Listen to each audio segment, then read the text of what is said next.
नमस्कार दोस्तों, शिवा स्टोरी में आप सभी का स्वागत है।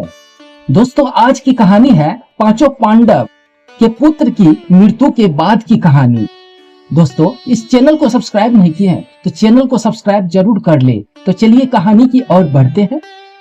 महाभारत के युद्ध के समय की बात है, जब द्रौपदी इस बात की जानकारी मिली कि अश्वत्थामा ने उनके पांचों पुत्रों की हत्या कर दी है, तो उसने अनशन के लिए ठान ली। द्रौपदी ने प्रण लिया कि वह अपना अनशन तभी तोड़ेगी जब तक कि अश्वत्थामा के सिर पर लगी मणि उसे नहीं मिल जाती है। अर्जुन को इसकी जानकारी मिली तो वे अश्वत्थामा से युद्ध करने के लिए निकल पड़े। दोनों के बीच भयंकर युद्ध हुई। अर्जुन को मौत के घाट उतारने के लिए अश्वत्थामा ने अपना ब्रह्मास्त्र निकाल लिया। यह देखकर अर्जुन ने भी अपना बचाव करने के लिए ब्रह्मास्त्र का प्रयोग किया। तभी वहां नारद जी और ऋषि व्यास पहुंचे और उन्होंने ब्रह्मास्त्र का इस्तेमाल करने से मना करने लगे। इनके बाद अर्जुन ने अपना ब्रह्मास्त्र वापस कर लिया, लेकिन अश्वत्थामा ने ऐसा नहीं किया।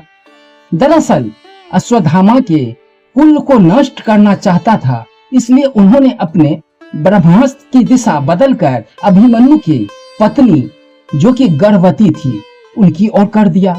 इस पर भगवान कृष्ण ने कहा कि अभिमन्यु की पत्नी उत्तरा को परीक्षित नाम का बेटे का जन्म वरदान मिला हुआ है, इसलिए वह जरूर जन्म लेगा।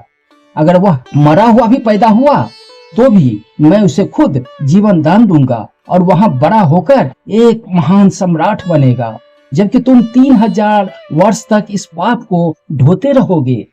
साथ ही हमेशा तुम्हारे खून से बदबू आती रहेगी और वह ऐसे ही बहता रहेगा। यही नहीं, तुम हर प्रकार की बीमारियों से घिरे रहोगे।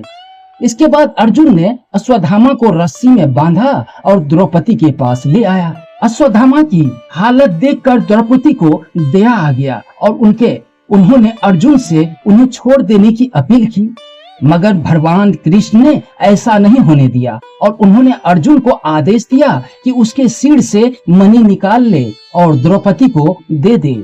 इधर ब्रह्मास्त्र की गर्भ में जाते ही उत्तरा को तेज दर्द होने लगा। यह देखकर भगवान कृष्ण ने अपना छोटा रूप धारण किया और उत्तरा के गर्भ में दाखिल हो गए। कृष्ण का छोटा रूप एक अंगूठे के बराबर ही था। वे शंख, चक्र, गदा और पद्मा सब कुछ धारण किए हुए थे। उत्तरा के गर्भ में अश्वत्थामा द्वारा छोड़े गए ब्रह्मास्त्र की आग को शांत कर रहे थे। वहीं गर्भ में पल रहे बालक उन्हें देखकर हैरान था कि आखिर मेरे माँ के गर्भ में यह कौन घुस आया है।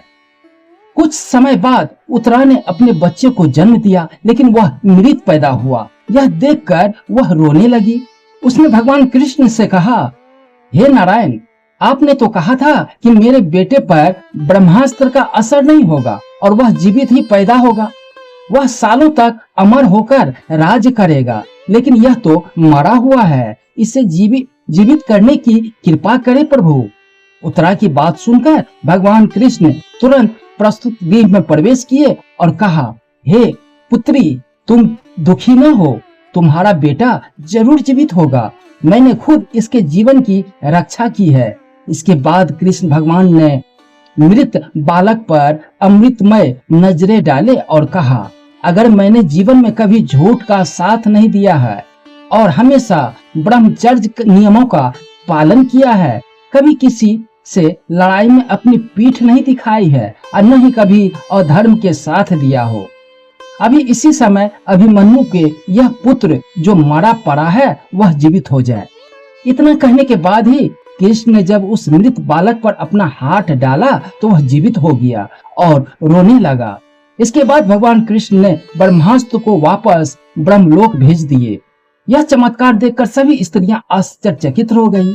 इसके बाद भगवान कृष्ण ने अभिमन्यु के पुत्र का नाम परीक्षित रखा। इसके पीछे का कारण था कि वह बालक कुरुकुल के नाश होने पर जन्मा था।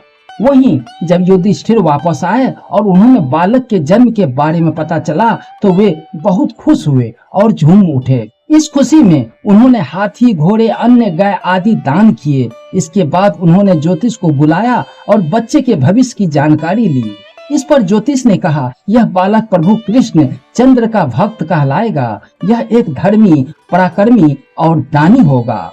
ज्योतिषी ने आगे बताया कि जीवन में एक ऋषि का श्राप पाकर गंगा के तट पर यह श्री शुक्रदेव से आत्मज्ञान की प्राप्ति करेगा। ज्योतिषी की बात सुनकर युधिष्ठिर खुश हुए और उन्होंने दक्षिणा देकर वहां से विदा किया। दोस्तों, इस कहानी से हमें यही सीख मिलती है, कभी भी किसी कार्य को छल कपट के साथ नहीं करना चाहिए, इससे हमारा ही बुरा होता है। दोस्तों, ये कहानी पसंद आई हो तो चैनल को लाइक, सब्सक्राइब और फॉलो जरूर कर ले। धन्यवाद।